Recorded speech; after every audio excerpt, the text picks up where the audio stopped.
Efrata Mode Lukumbo.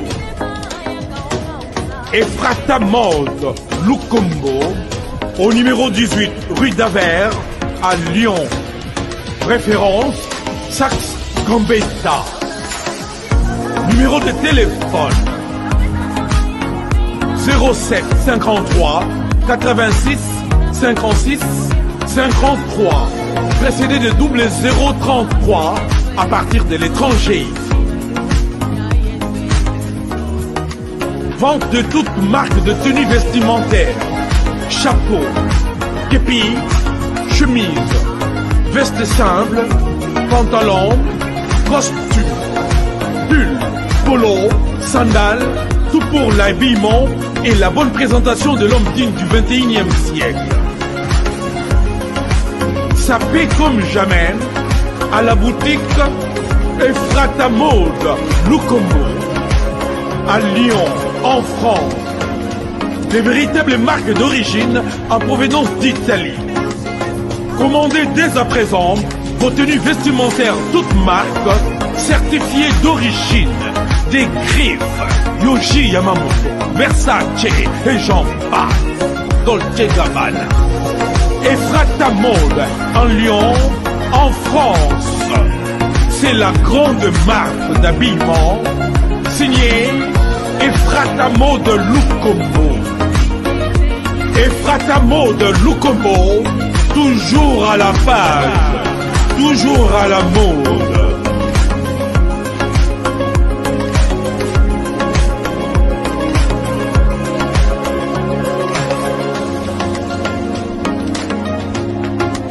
Bonne année 2022. Efrata Mode, la Lukumbo, la bière d'Élix.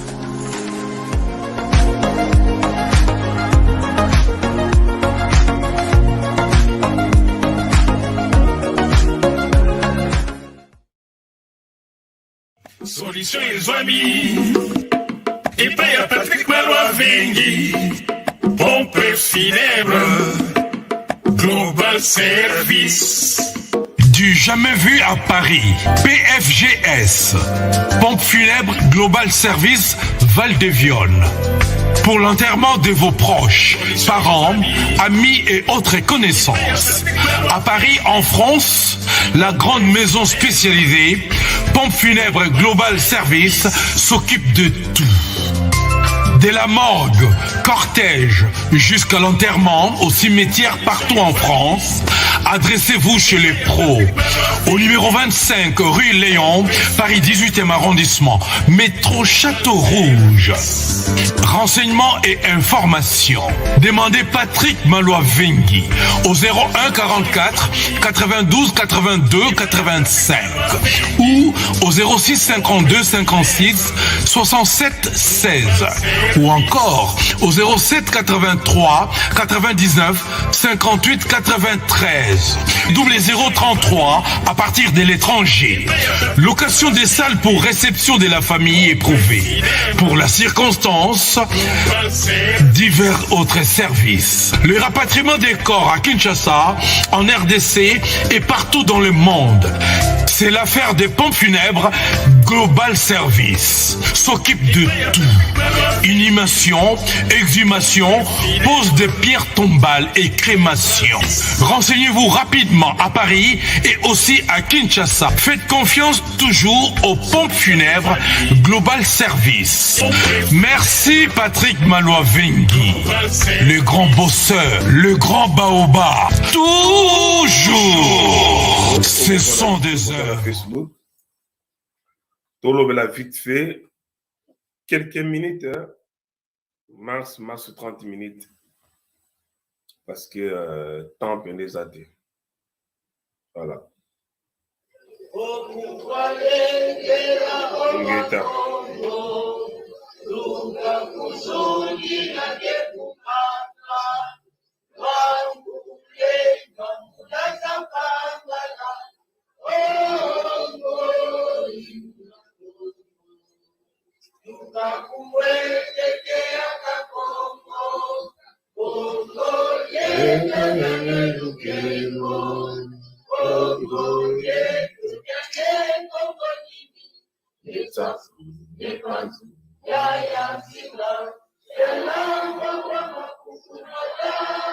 Ingeta.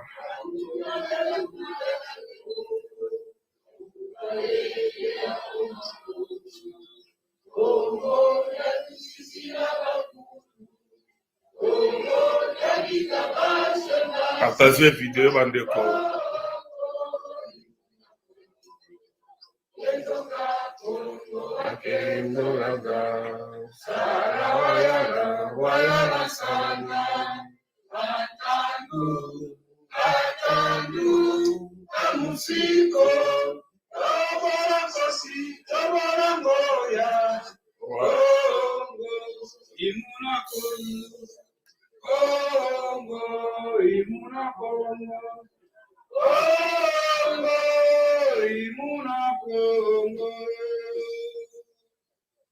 Voilà.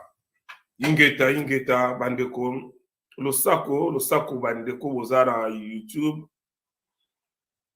Le sako pena bino bayo bozana kati ya Facebook na biso ya Pepe Mokonzi Waiza. Merci Arsène Boniema.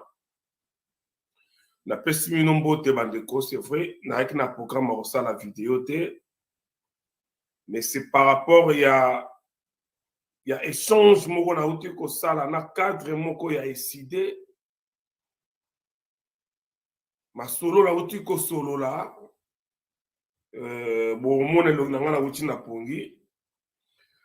Ma solo la uti ko solo la kala mingi te ko uta na pongi na zo ki appelle. Après, il y a un morceau qui s'appelle Moko. Et suite, il y a ma solo, to solo, Red God, dans la politique, il faut dialoguer. Et ça, parce que ma femme, elle militaire, elle est civil. Donc, il faut sortir des crises. Elle a pour nous, Bengana Félix, na pouvoir. Merci, Ndeko. Ndele Kamutoko solo là. Merci. LK, Lydie de Colelas, depuis. Namboka moko bonape so bambo tebele. Merci bandeko na ute ko message wana tant sololi. Yango na ito e bato me kampe ko partager. Zala qui pour éviter na sala on en sala ngo vite fait 30 minutes. Si j'ai to ko solezali Martin Fayulu aza ko sala dialogue na Félix pour na ba kende na élection. En réalité, ce n'est pas que la personne de Fayulu lui-même, Fayulu yemo comme tazo kende, c'est-à-dire son équipe, et puis une équipe, il y a Félix. Mais bahawe bazali plutôt que le kanasima ya Fayulu, c'est l'église catholique.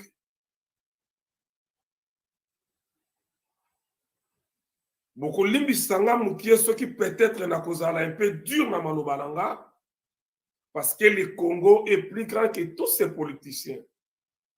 Je l'ai toujours dit que natikala jamais kozala sima ya politicien. Je suis fayoliste par ces idéologies. Ce qui a zokende mabe nakoya nakoyebisa ye ke président awo kende mabe. Parce que moi, je me considère aussi un leader. Moi, en tant que leader, je suis son collaborateur politique. Nazali Bakmouton nazali ko accompagner na bitumba, mais na ko jamais sima politicien. Et déjà, Mbalambele na singa kana ba Congolais bolonga na sima ba politicien. Et là, il s'agit ya koloba li kambunenge zali. Yakoye bako tirer sonnet alarme na moment oyoyo ma bezo linge kota tozo ya koloba parce que lobby ezala teke pourquoi boloba kité le Congo est plus grand que Fayulu, le Congo est plus grand que Katumbi, le Congo est plus grand que tous ces politiciens.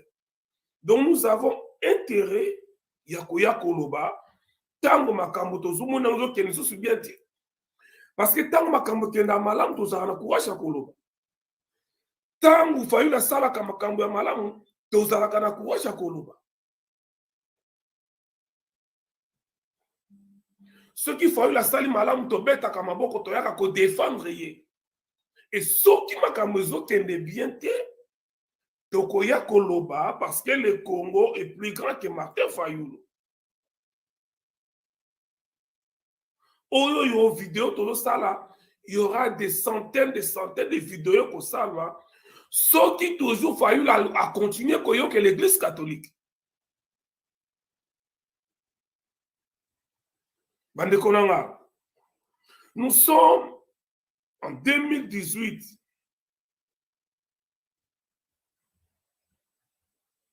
Nous sommes en 2018.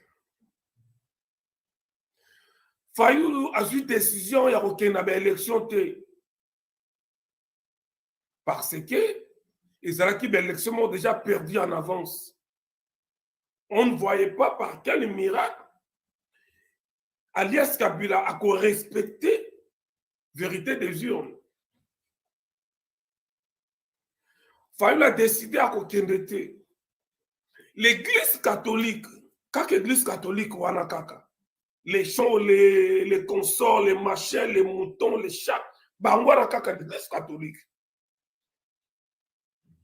Cette église catholique est cueillie et salue tout et convaincre Martin Fayulu. Comme quoi, bazali na ba preuve nyonso bazali ba sécurité nyonso ko ki bazali ba garantie nyonso na communauté internationale ndenge ni ba ko protéger ba élection wana ndenge ni ba ko sécuriser yango et ki mutu moko ta ko yiba ba élection wana lo sa ko Félix Diaré. Après plusieurs négociations na Fayulu, enfin Fayulu a kondima kokende na ba élection wana. Et bande konanga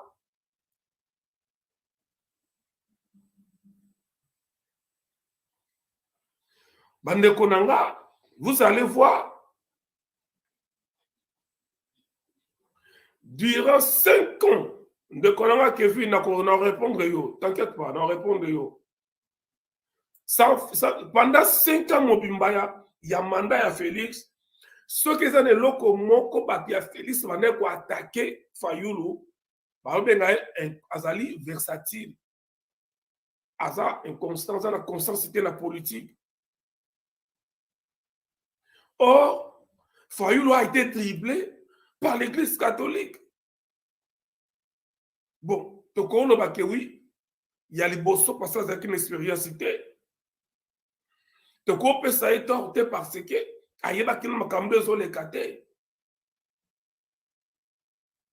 mais le lot 5 ans après, je suis sûr et certain que Martin Fayulu, il y a 2018, ce n'est plus le même Martin Fayulu, il y a 2023. Martin Fayulu, il y a qui chicoté, trahi par l'église catholique. Je ne pense pas que à cause de le même Fayulu, on a accepté que cette fois-ci, baye la yeba garantie moko boye, oyezali imaginaire, oyoyo, même moutoua bani politique ici kakena wote. Makambo atange bandaki na oto sala vidéo mkoloto leka. Lelo ko solo nanga na solo li na kotanga te, muto na solo li na ye. Ndi ayebisinga ke bazana ba pour parler bazali na ma réunion sotos na c'est la kalamingi ta ko ya ko informer nga après sa position. J'ai été clair na cadre wana ya incident na yebisiye ce qui Fayulu la ken na élection a ko déposer candidature na ye et kozala mort politique na ye. Et cause à la mort politique naie, qui est ce Congolais oyo akokwa lisusu na Fayulu muto akozala na ba sens nyonso ya bomoto naie.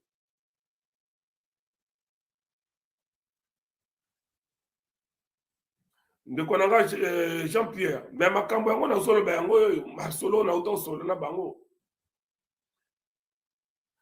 Ce qui va convaincre Fayulu, ce qui va yokani et que Fayulu a déposé candidature ndenge bazwa kosala dialogue wana bandeko nanga.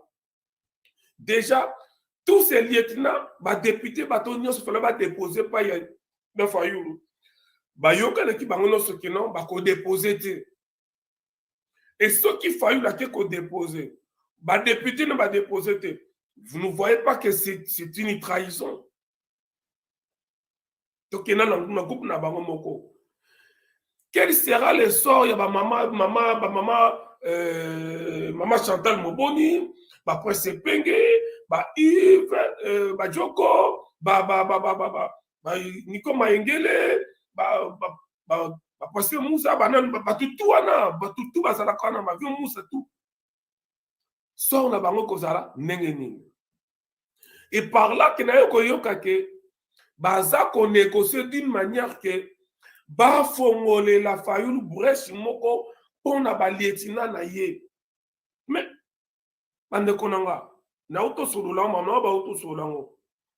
Est-ce que Fayulu aza ko comprendre que c'est lui la pièce maîtresse?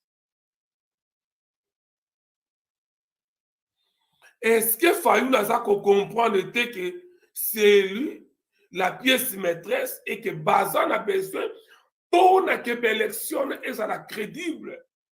Il faut que présence y a Fayulu les ala. Et l'église catholique ba yebi yango bien. L'église catholique ça ko jouer le double jeu ba yebi yango bien. Ça dit ba kosa que en 2018 à Dimaki. De l'eau les sous ba kosa en 2019 2023 à Dimaki. C'est inconcevable. C'est inconcevable. Mais, Bande Kolanga, ce cadre de décider m'a posé une question. Mais Waïza, ceux qui toquent dans l'élection en athée, ceux qui toquent dans l'union, c'est que le banda, au monité, juridiquement, tu as la banda, il y a un processus, maintenant, bino boza ko réfléchir nini oyo bino boza ko proposer pour na koyeba ko sauver mboka wana. Parce que ceux qui toquent dans l'élection que Félix Tshisekedi a ko continuer à cause de la wana ce que bino bobo ya élection bino bo dit que mboka est occupé bino bo dit que faut soulèvement populaire Waïza bino boza ko proposer nini. Question à tout na kinga na répondre qui est yango na lingi na répondre sikoyo ndeko oyo aza na YouTube tozo aza na nanga ndeko Kevi Prince Balgoza na répondre yo Elena Garcia. Merci. Na ebisi ndeko wana ya iside na ebisi exactement ça c'est la même question oyo ngana tuna kana diaspora na tuna kana bato ona do tuna ndeko oyo Kevin. Tout la quand même question. Tous les bois d'élection, tous bois va kende réponse. Tout ça là ni tout ça ko bongisa. Pour na kito sauver mboka wana. Ko bois d'élection zali malamu. Ko refuser ko ba participer à malamu mais tout ça proposer ni. Ndeko maintenant boyo ka réponse on la pesa ki bango. Oyoyo pour le moment ils ont 5 salama après on doit se préparer un jour pour ma kamusus. Moi, na ndenge nga na réfléchir eza boye. Vu que Martin Fayulu aussi a boy ko ke na ba élection na parce que ba préalable nyonso ya posa ki ba respecter ta mon côté. Ba boy ko changer ko tia ba témoin na ye na kati ya seni. Asa ki ba changer ba sali yango te. Révision ya fichier électoral ba sali yango te. Donc basala ba réauditer fichier wana basali yango te ba fongo la fichier wana basali yango te. C'est-à-dire quoi? Tout ce que Fayulu a demandé et pas il y a Denis Kadima, ils n'ont même pas respecté un point. Ce qui veut dire que dans le moment où il y a Makasi et Zali Félix, ça dit yo nyonso yo sengi basala basali yango te. La réponse on a pesi ba on a tongo. Nyonso bo senga sala basali yango te. Mais entre-temps, bah, comme il bloqué, parce qu'on a que 100 yo élections, ça bien. C'est-à-dire quoi? Ça ne sert à rien, il y a autant de tout les sous dans l'élection. De toutes les façons, l'élection cause à la tête. Tolinga, bah, aucun na dialogue. Mais moi, je pense, à mon humble avis, je pense que ça ne sert à rien. Il y a aucune élection. Déjà, vous savez la musique. Lorsque la machine est allée bloquer, on a eu moi qui les a bloqué. Continuer cause à la libanda ya masolo wana, ba cause à la bloquer. Constitutionnellement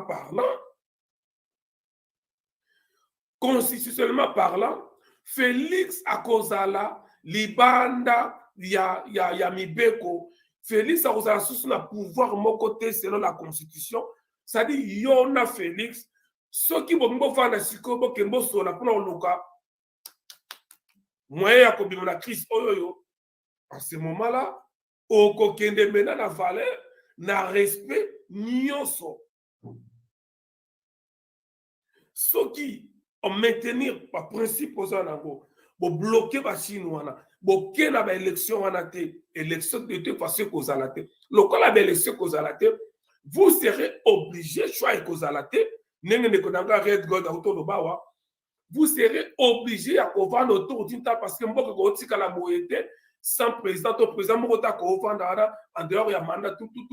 En ce moment-là, vous avez un dialogue, mais de toute façon, vous avez déjà pris à Rokendango.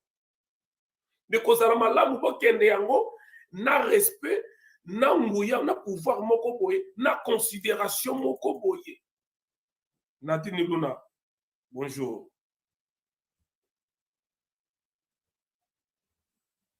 Donc, ce qu'il faut qu'il y ait un dialogue, Félix, je pense que ça la moi qui après le 20 décembre. Parce qu'après le 20 décembre, Félix a cause à la illégitime. Félix a cause à la sous un mandat comme citoyen, selon la constitution, comme citoyen lambda. Il n'aura plus le pouvoir constitutionnel. C'est-à-dire que le dialogue est cause à la égal. Selon la constitution, dans le papier. Bien que dans la réalité, on a commandé à ça la boue, mais à cause de ça, pouvoir ça dit qu'il y a un dialogue, qu'il y a 50-50. Bon, ça la possibilité de déployer le pouvoir, mais la minute où il y a un dialogue, c'est lui qui est dans le pouvoir. Ça dit que d'abord, on comment ridicule, on perd crédibilité na yo ba kongo ba ndeko pesa yo et na poto Fayoulou ne sera plus la bienvenue. Ça je dis ça na cadre wana décidé lelo. Ce qui Fayoulou a dit ma que l'élection oyo yemo ka bazo mona ngo ya perdu en avance, il n'aura plus de crédit na diaspora, je suis désolé Aurélien Sabino. Il ne sera plus respecté. Il ne sera plus considéré.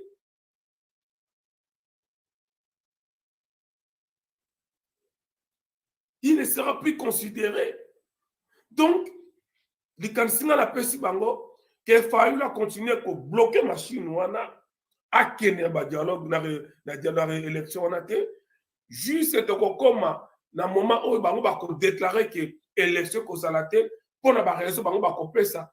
En ce moment-là, nous doit qu'on respect koleka. Mouta recommande la valeur koleka, mouta recommande la considération, mouta recommande la confiance du peuple koleka. Et qu'on a la Martin Fayoulou. C'est plus simple que ça. C'est plus simple que ça. Mais ce que Sikoyo, il va tout perdre. Il sera perdant. Fayoulou, voilà, Sikoyo, voilà, na Félix a konyata, nyata, le kola kayasa. Mais tous ceux qui ne cité parce qu'il a oumelaté. Oui, James Lutoka, il doit rester dans ses principes. Tous ceux qui ne cité parce qu'il a oumelaté, il y a 10 minutes. Maintenant, la diaspora, parce que moi déjà, nous sommes comme tu as ça qui vient de comprince, tu as ça qui vient de quitter. Tu as ça qui a quitté, moi, c'est Liana. C'est un ami, mais au finga, tu peux aller à sa chauve-souris. Jamais à la finga moto. na finga ba tout na zalande la vérité na wana lobaka ya ona zolo bango sikoyo mais waiza to pe kisa ki yoka kite waiza to lobaki kolanda bato wana te OK waiza kolanda ba fayulu te ba politicien ba traître OK mena yo ozolandanga yo oyo zara ndaku yo combattant yo diaspora boyebisa biso concrètement boza kobongisa nini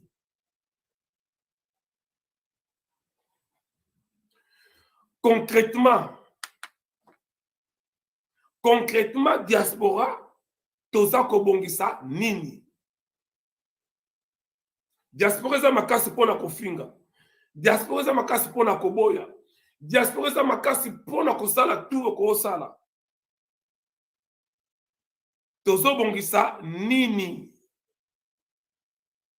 même soki coup d'état ndenge ozoloba kulutu nanga Gilbert Lianza vous pensez que coup d'état ezalaka masapo vous pensez que coup d'état ezalaka slogan ah non il faut soulèvement populaire le pays est occupé bakendaka élection na mboka ezale bapaya te mboka eza occupé d'accord mais qu'est-ce que nous préparons concrètement à la diaspora déjà beaucoup boyokana eza te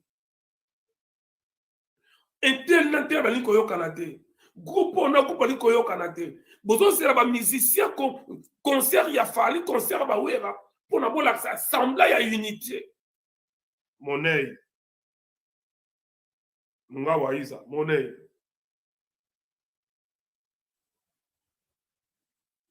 soki ba politicien baza na possibilité ko sala ka makambo bazo sala parce que ngai na yo na diaspora tozali ba inconscient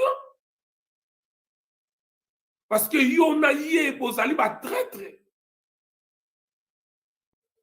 Vous pensez que si la diaspora tozala qui au moins organisé, vous pensez que si la diaspora tozala qui quand même structuré et que ba politicien banga ba sakana na biso non. Mais quelle est cette diaspora tokoloba? Diaspora oyo mutamutazo ben na grand côté na ye. Ba leader, ba star, ba vedette.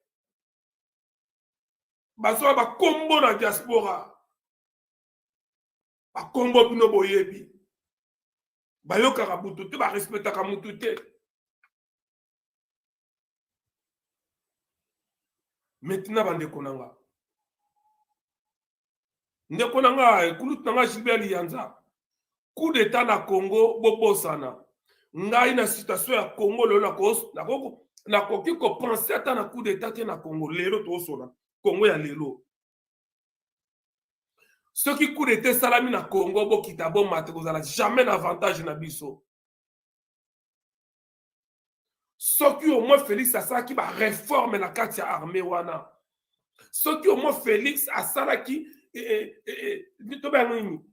nettoyage na kati ya armée wana. Voilà, oui. Il faut coup d'état parce que au moins biso moko ba congolais muto kozwa pouvoir. Mais une armée où ils allaient infiltrer, inféodé na ba Rwandais. Bino bozo c'est la coup d'état. Bah après, ata coup d'état ngo na 8000 km kulutu nanga Gilbert Lianza. Car ndongo fali na Vitry côté on ça la coup d'état. Est-ce que vous allez préparer pour lancer la coup d'état? Est-ce que vous allez en bongo? Déjà, vous êtes incapable dans la diaspora de 500 000 euros. 1000 euros, vous êtes incapable. Maman, c'est Liane.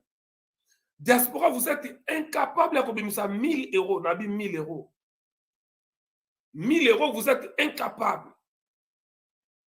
La diaspora, vous allez incapable de faire le mouvement, vous êtes incapable. La Belgique, on a bango raté. Batunso Belgique, bayokana te bata France. Ah, on a France, ça bayokana raté.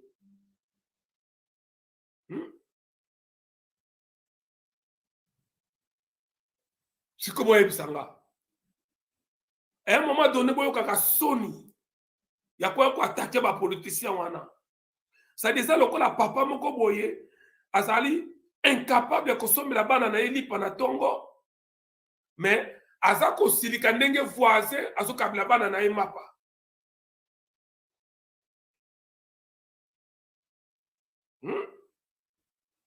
Boyokaka soni kosouhaite coup d'état lelo na Congo ndeko nanga mutu azolinga coup d'état ndenge ndeko nanga kulutu nanga Gilbert Yanza ozotindanga nalobaki oza komaîtriser politique ya Congo te parce que armée bozomona te mambo esalemi na este. Félix Tshisekedi assassin abomi plus de 160 Congolais. Même pas deuil national, même pas bakitisa drapeau, même pas au moins la présence, il y a président de la République entre guillemets kuna. Parce que Félix ça va limite, va limiter. Félix va y bisaye, lobela makambo etali ba foot sport, lobela makambo ba musique, lobela makambo ba maternité, lobela ba distraction sangatina, mais ko lobela makambo etali sécurité ya Congo te. Qu'on s'occupe nango te ko sala ko tsa emote na makambo wana. Et na mboka ndeba mne boze la coup d'état. Coup d'état basala kango tango pepe boza binino se sika moko. Mais au moment boza na batu, oyo baza na simana batu ebele baza na simana oyo bazali ba mouton qui saute bato ba réfléchir ça lokola ba fourmi mitu baza ba cerveau baza ba cerveau les écervelés ya bambwa liba bana simana ye.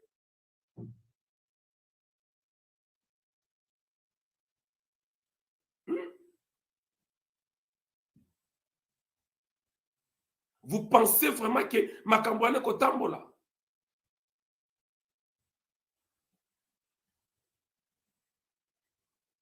Bandekonanga. Tout le monde a réfléchi. Tout le monde a réfléchi. Ndekonanga. Andi kuitu. Vana na yo. Eloko mwote makeli la pamba ba usala wana. Eloko yate. Bandekonanga tozana. Si c'est ça tozana ngole lelo ndekonanga kulutu lianza.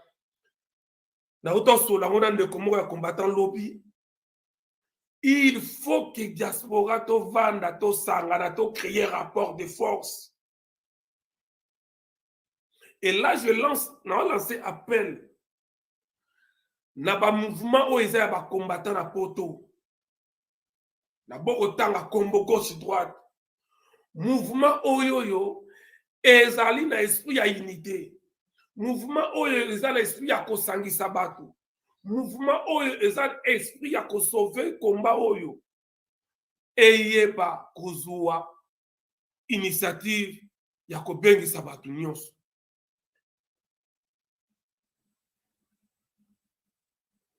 Na lobi boye. Situation toza nango. Il faut que awa na diaspora to vanda to solola. Voilà pourquoi nous avons la demande nanga awa na ba mouvement oyo ba combattre ça na poto.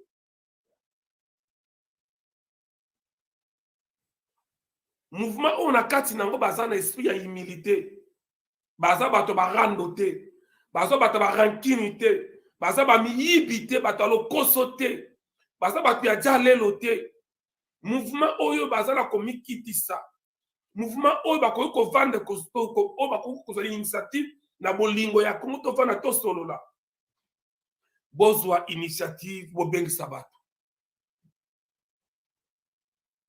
Na yebisi bino.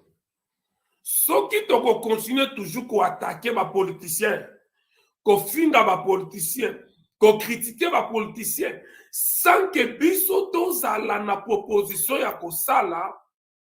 Sans que tu crées rapport de force dans les Konanga. Félix a kokena dialogue a kotika la wana a cause deuxième mandat. Tant deuxième mandat na ekosila a kotia mutu na yeka kanek basala kina kabila et ngana yo toko continue ka toujours kofinga la musika na 8000 km 15 ans, 20 ans, 25 ans, 30 ans.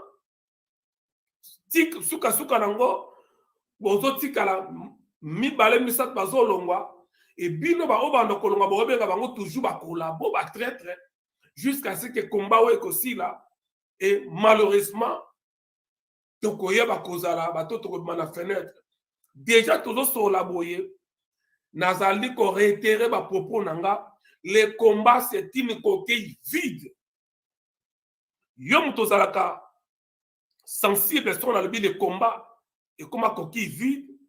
Cette fois-ci, ce qu'on peut répondre, nakobeta yo masasi oyo kozana idée nakoya ko répondre yo d'une manière très musclée oyo kozana idée hein lelo na otanga kombo na yote mais ceux qui n'ont vu que combat et comment coquille vide et l'eau comme longue ezala et kopima société na combat lelo parce que na kati naza moko ya mitu lelo na kati ya combat le makamna oloba ceux qui t'ont vendu, ceux qui t'ont soloté, ceux qui t'ont ego na bisoté, t'ont continué à attaquer les politiciens, le combat restera toujours une coquille vide. Oui, je pèse mes mots. Kevin Prince Balbaza, bon soutenir des civils, soutenir Denis Mukwege.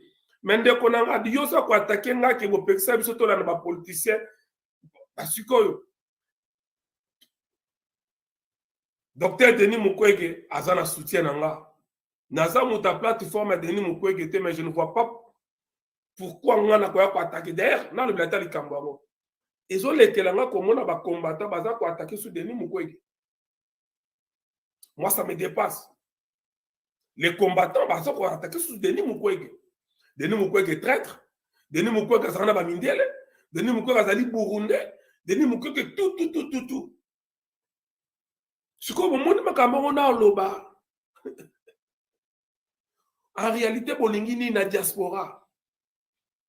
Fayou nous traître. Et Katumbi traître. Ma politicien nous se traître. Bon. Denis Mukwege a salaté na mboka wana. Atalate loko mokote azala député te. Azala gourmet c'était. Asa rien du tout. Même il y a du sous comme le sous qu'on finga.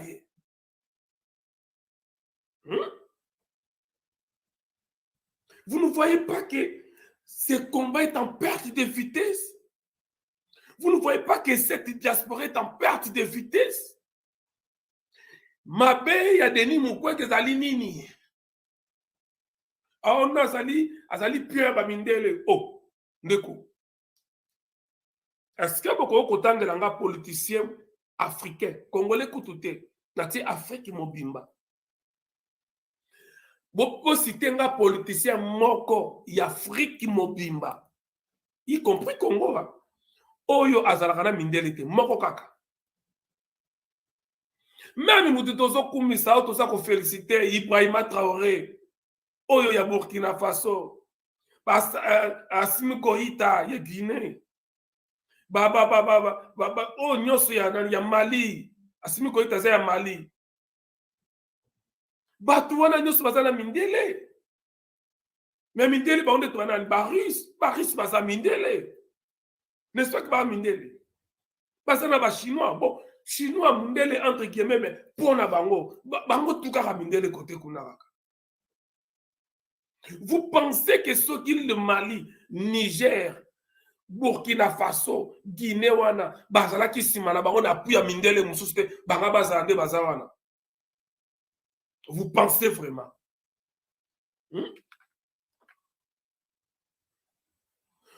Aucun politicien africain a ça la kabitumba yé moko sans appui à mindele. Pour nous à la claire na malobananga. Aucun politicien dans le monde a ça la kabitumba yé moko sans appui à batumsusu.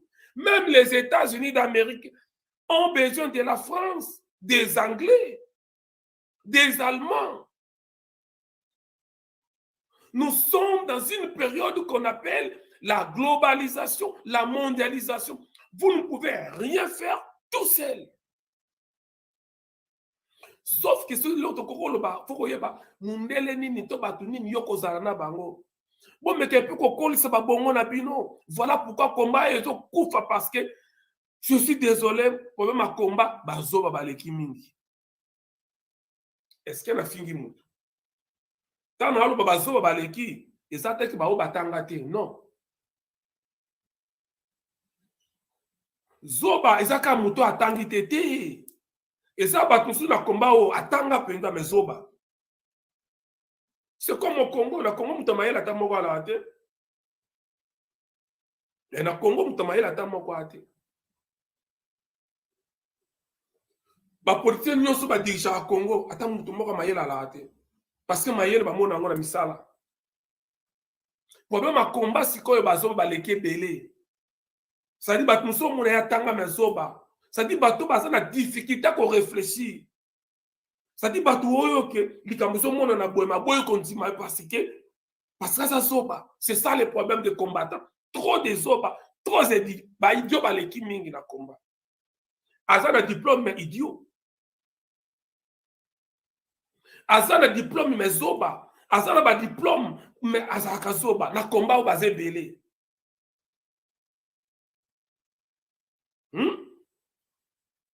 Est-ce que na fingi muto anga? Nena lobi ke bazoba baleki na fingi muto. Comment expliquer mutu aboya ka nyos ma proposa ka rien? Bazoba. Nazo lingana yeba. Ma paye ya Denis Mukwege zali nini? Papa, nga naza muta plateforme ya Denis Mukwege te. Ni de près ni de loin, naza na kati kuna te. Mais au moins, nazali témoin oculaire, ya bolingo ya Denis Mukwege et pas ya ba Congolais. Ndeko moka yebisa ke Denis Mukwege mama na ye azali congolaise, papa na ye azali burundais, bien que na kotanga na Burundi. Bravo, après esalini. Te boye bisanga sikoyo, soki papa na azali burundais, sikoyo esali nini? Esali nini?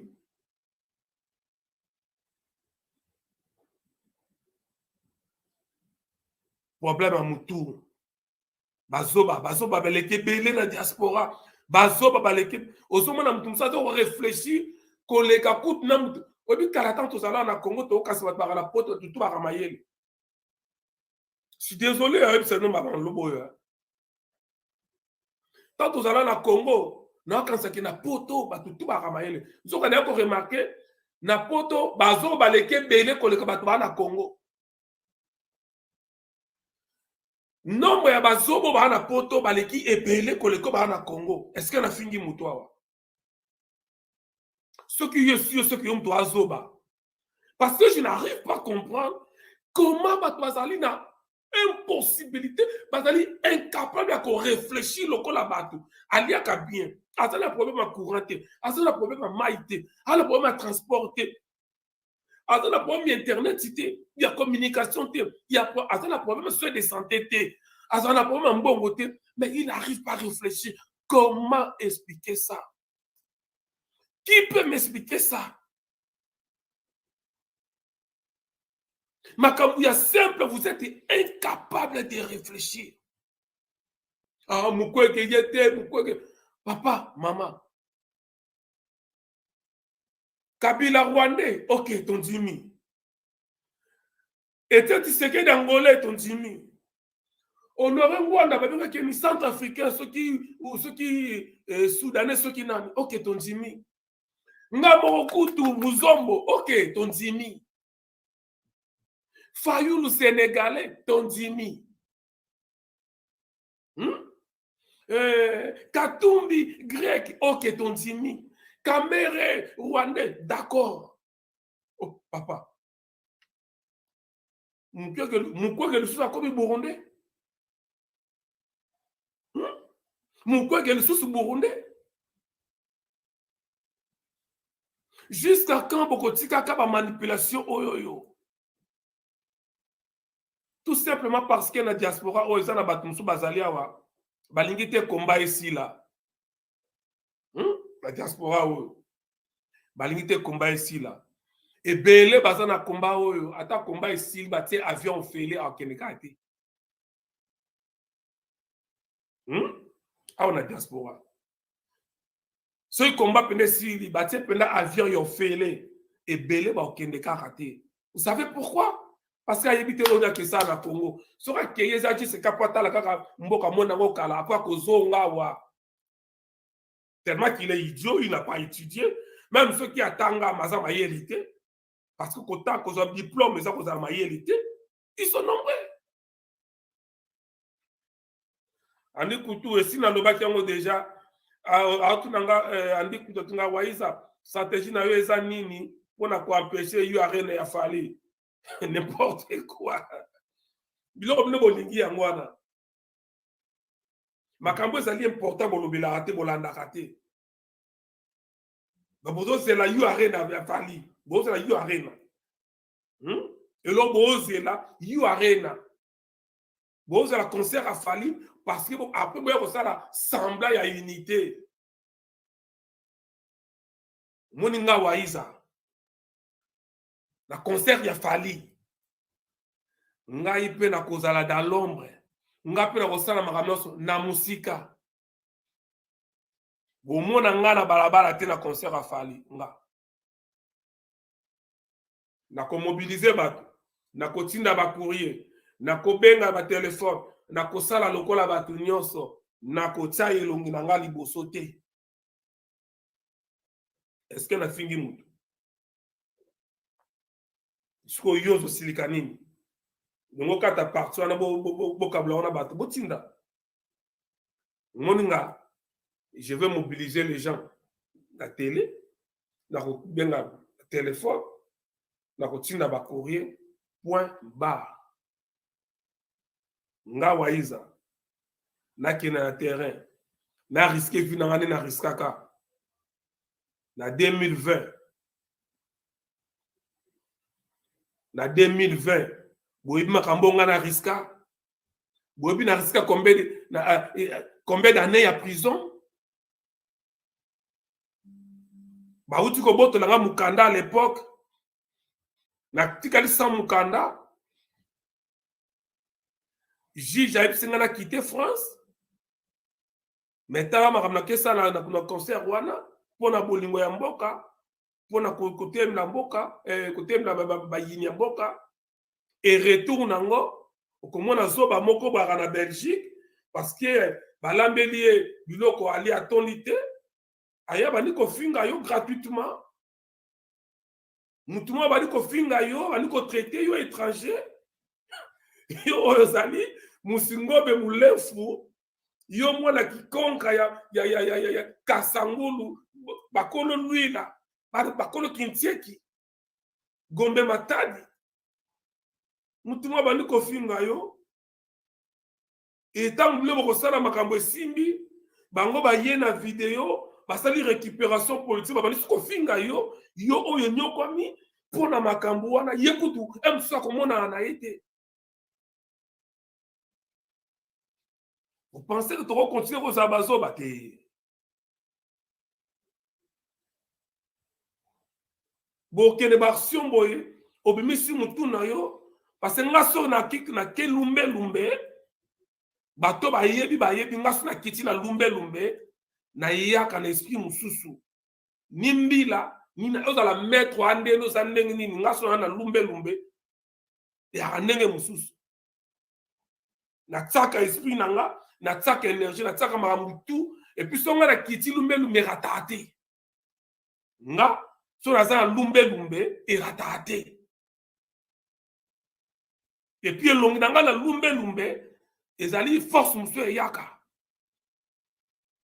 Mais ce que j'ai constaté après avoir kosala yango bato baye ba récupérer yango ba comme si ko attaquer yo.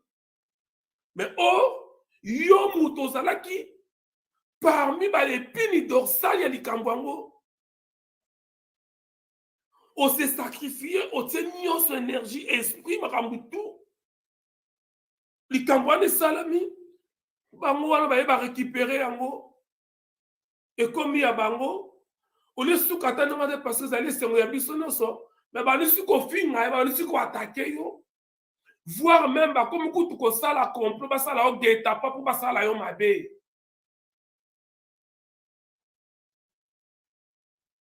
bande ko na bango ba comme ko sala kutu geta pa ba sala yo mabe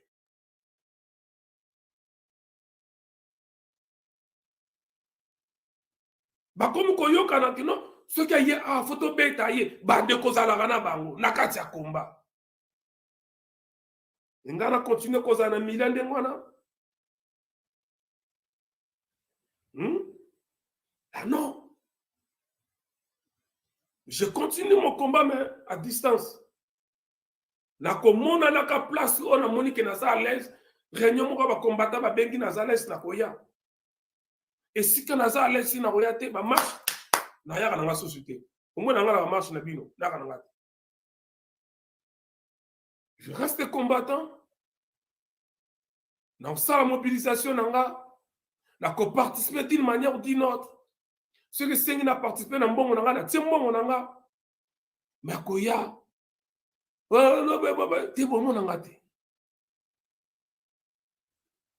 parce que lo ke bomi combat oyo batu bazo zanga koyeba ko reconnaître ba valeur a batu mususu.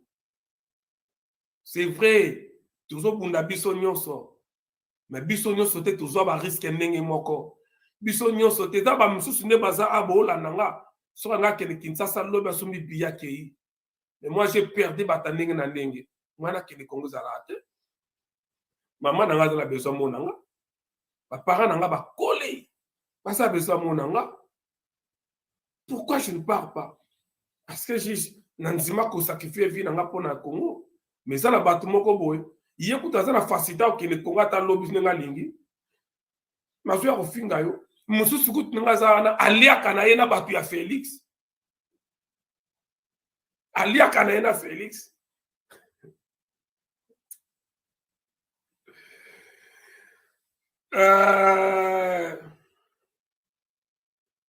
Donc,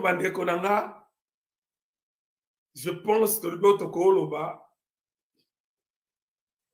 Félix Garé, et ça, il ne pas se regretter, mais c'est comme ça, malheureusement, c'est comme ça. Et à un moment donné, Oyebaka, Banani Osala, Bango Sikani Osali, Marami Osala, Poni Osala. Parce que Sali que Nazako, Kobala Ketobi, Mana combat Oyoyo. Na petite porte. Soué nange zali tobi mana combat na grande porte. Après tant de sacrifices, après tout ce qu'on a fait pour la combat oyo, na ko sepela mingi soki tobi mi na grande porte. Pour la grande porte, il faut que nos têtes fonctionnent. Merci. Est-ce qu'il y a un lobby à la fin du monde? Bon, parce que yo na yé. Bozo benga na téléphone, bozo sola makamera pona nini. Yo na ye kuna. Bokomi ko benga na réunion na bino bongo sala, ba réunion na bino bongo bete masola wa isa pona nini. Te ngana mo pepe. Ngana descendre ya kimba ona ntsa kunevunda. Mpudia nzinga kiangala na tundi. Nga. Vrai musingombe, vrai mulenfu nga. Laza descendant ya nini ya lukeni. Descendant ya mwanansiemi nga. Nga na descendant ya mwanansiemi. Descendant ya Kimbangu. Serafin Kashama. Descendant ya Kimbangu. Descendant ya Ntsako Nevunda. Ya Mpudia Ntinga. Kiangala na tundi nga yo. Musingome mule 100% Mkongo. Data bubundi singa. Nazana mwandamba kodia ya kumba oyo. Ah oui. Voilà photo le bango. Oh, ouais, c'est un peu en 2013, ça fait 10 ans. Nana mwandamba kodia na kumba oyo. Nga. Nana parti na paye en kodia. Parce que na salika à 10 ans. Mais ba prêtre o nga na tient na kumba oyo. Yo sala 12 ans, 15 ans. Vous allez en côté. Vous allez 12 ans, 15 ans na combat, mais figurant, vous allez toujours na ciment. Vous allez quand même Facebook au comment. Vous allez quand même vidéo à 3 minutes, 4 minutes. Maintenant, à 10 ans de 2013 à 2023, la diaspora, ce que ça a, combo, bossa na te muto, soit que tu lumbe le ratarate, bossa na ngate, na ngolu ya fumukimbango. Parce que na telema penda bo ina mbila, na saki na mukongo, avec 12 litres de gaz liquide. On attend yango. Boye.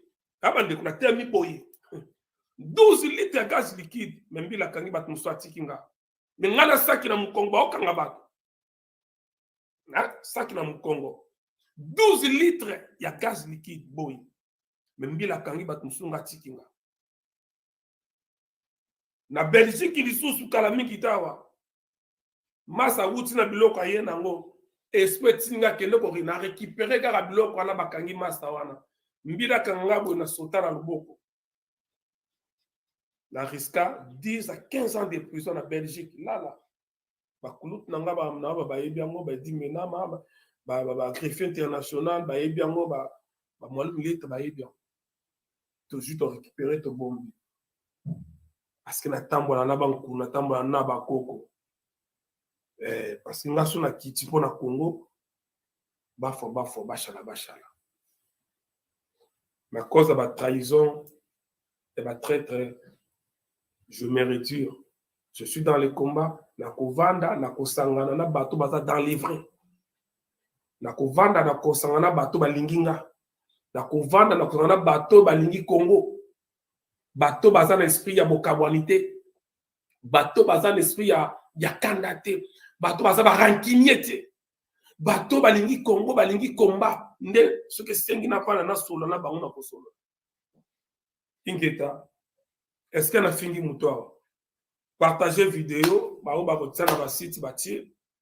Tout le bio to call bah presque 1 heure de temps. Ingeta. To kutani sima mena. Ça na makamo na kolo bango le 26 novembre. Le 26 novembre, juste un jour après date ya concert à Fali. Na makamo na koloba. Le 26 novembre. Na oloba. Mais moto épée là. Na oloba. Le 26 novembre na oloba. Ingeta. Kutani balasima. Ingeta. Solution et amis. Et pas y'a Patrick Malois Vengi. Pompe funèbre. Global Service. Tous, merci d'être. Du jamais vu à Paris. PFGS. Pompe funèbre Global Service Val de Violne. Pour l'enterrement de vos proches, parents, amis et autres connaissances. À Paris, en France, la grande maison spécialisée Pompe funèbre Global Service s'occupe de tout. De la morgue, cortège, jusqu'à l'enterrement, au cimetière partout en France, adressez-vous chez les pros. Au numéro 25, rue Léon, Paris 18e arrondissement, métro Château Rouge. Renseignements et informations. Demandez Patrick Malois Vengi au 01 44 92 82 85 ou au 06 52 56 67 16. Ou encore au 07 83 99 58 93. Double 033 à partir de l'étranger. Location des salles pour réception de la famille éprouvée. Pour la circonstance, divers autres services. Le rapatriement des corps à Kinshasa, en RDC et partout dans le monde. C'est l'affaire des pompes funèbres Global Service. S'occupe de tout. Inhumation, exhumation, pose de pierres tombales et crémation. Renseignez-vous rapidement à Paris et aussi à Kinshasa. Faites confiance toujours aux pompes funèbres Global Service. Merci Patrick Malois Vengi, le grand bosseur, le grand baobab. Toujours.